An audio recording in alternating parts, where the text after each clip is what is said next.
If someone jumped out at you on the street and demanded, "Name a fairy tale right now," well, that would be very weird.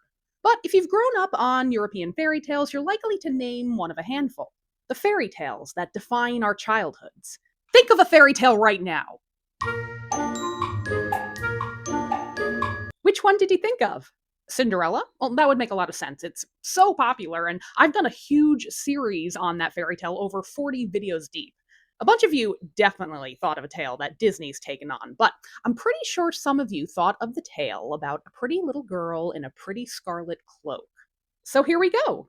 Welcome to the first episode of Into the Hoods, a deep dive into the history of Little Red Riding Hood and its different versions. This series is a very belated patron pick. While fairy tales like Cinderella have many versions with marvelous little differences, Little Red Riding Hood is one that in many ways has stayed the same. We meet a girl who's headed to her grandma's, and she meets a wolf or other malevolent creature who eats her grandmother and then eats her. Some versions end there, some provide a happier outcome, but even in modernizations and feminist twists, the characters and setup are largely the same. It's easy to see why the tale continues to be a mainstay.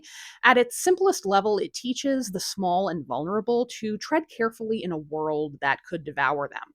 But the simplicity of the tale also makes it a very fun one to subvert and redefine in order to fit the social mores of the era.